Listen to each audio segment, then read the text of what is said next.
Welcome to our Cleancast today. Thanks for joining us. Today we're going to talk about the topic of we can do that. That's my title. We can do that.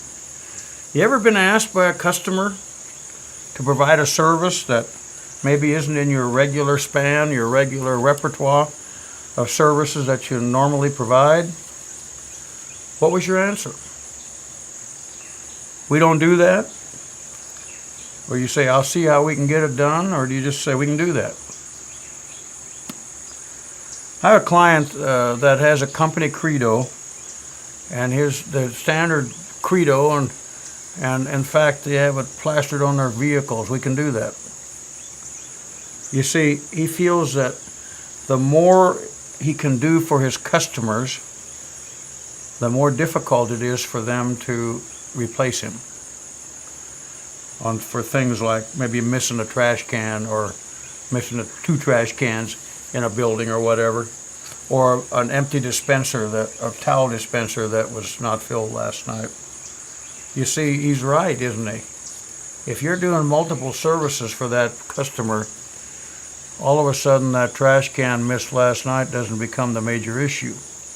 If all you're doing for them is the janitorial, the missed trash can is an issue because that was your only responsibility. You know, several years back, in fact, when I sold my company, we've been servicing them for 22 years, so that gives you an idea. But I started with a large international corporation that was a very large janitorial account. And man, we were excited to get it. A big industrial park out in the middle of nowhere. But it was just a fantastic piece of business.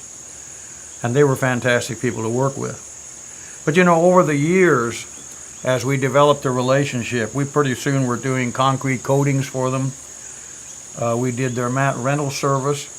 In fact, they were getting mat rentals from a laundry in the city. And they just came to us and said, can you do that? And we'll provide you the space. And we went into the laundry. We did mat rental. We had a mat rental company anyway. So they knew we did that. And we just added 110 mats on the floor with that account. And it was great. Pretty soon we were maintaining better than 40, or I say pretty soon, over the years.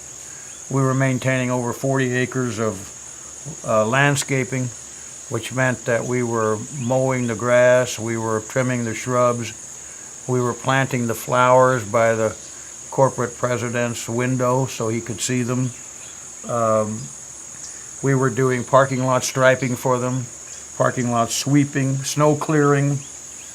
We became their go-to company for just about everything that needed to be done. Now, we didn't do the striping, we didn't do the sweeping, we didn't do the snow clearing ourselves. That was all, we subcontracted it out. And that's a subject for another podcast about that whole bundling of these services. But see, we told them we can do that. And we got it done for them. See, by doing all of those services for them, we virtually locked out any competitor who provided only janitorial service. Because if they went in there, you know, when they went in there and said, can I bid your janitorial work or can I give you a proposal? My clients or my customers' answer was, do you provide? And then they'd go through this whole litany of services that we offered, that we had built up over the years. And when they said, no, we don't, it pretty much put them back out the back door, or out the front door. And so it became a situation where we could be more valuable to our customer. We could increase our income, not only be of value, but we could solidify our relationship with them. And so that, you know, you want to think about that. We can do that. When we opened our medical division, cleaning division out in the southwestern United States, the Phoenix, Tucson area, I remember taking on, our first client out there was a pretty small one-day surgery center. And we were tickled to death to get her, you know, because we were trying to enter that market.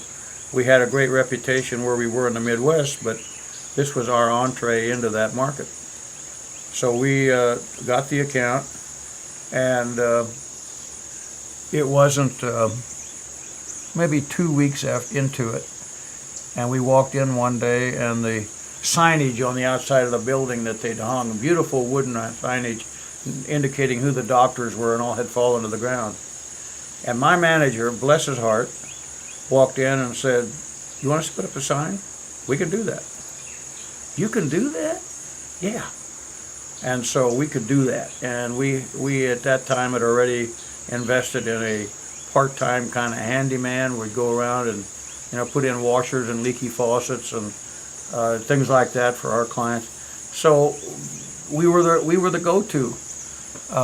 Never had all the years that we had that. I never had any inkling that they were going to change services. I realize some of you are saying, well, sometimes we don't get an inkling, and I know that. But we had a great relationship. But if they needed it, we did it, and or got it done, I should say.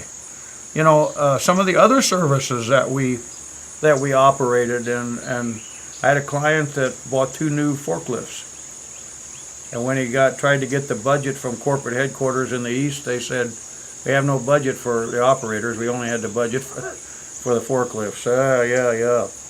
So my client called me and said, "Can you provide me 2 8-hour-a-day people 5 days a week?" Well, let's see, that's, what is that, 80 hours a week at a pretty good billing rate? You bet I can. Excuse me. We also provided fill-in vacation people for our clients who had day people or their own people in one way or another. They maybe didn't use us for everything, but for whatever reason, you get these that they want to convert to contracting, but they've got Mary Lou or Billy Bob who have been there for years, and they don't want to phase them out. They want to keep them there and find something for them to do. And so we, in fact, would fill in for those people as well. And so that worked out well because we're in the people business. Why aren't we doing that? So we actually leased some microwaves to a company for lunch. Those aren't big volume things, but the list goes on and on of things that you can do and that you can provide for your customers, and maybe talk about it to your prospects, and it might be the thing that gets you in the door. It should be a given by now that all of you are providing actively and actively soliciting the consumable business with your customers, because it's very, very lucrative for you if you do it right. And I don't mean sending them, I don't mean paying $50 for something and sending a bill for $55. I don't mean that. Through the buying groups of like BSCAI, you can get some tremendously good prices, and you can make some nice money. And that's another thing we can do. We can do that. We can provide the consumables. So, as I close, I say doing any or all of these services make you much more valuable to your clients and may get you some new clients, because more and more businesses today are wanting to write one check a month instead of messing with multiple invoices. And I will tell you that that's how we sell that, is we save you the cost, the processing cost, the soft costs of actually having to write all those checks. Some of our clients have even taken the progressive step to include the words facility services, like ABC Facility Services. In fact, we just got through working with a client they're going through a name change, and we completely did a name change because we included facility services in their name. It's easy to do and provides you with another advantage. You're ABC Facility Services. And that opens you up and gives you the opportunity to do a million things. Think about it. There's some money to be earned in that. Thanks for watching us today. See you next time.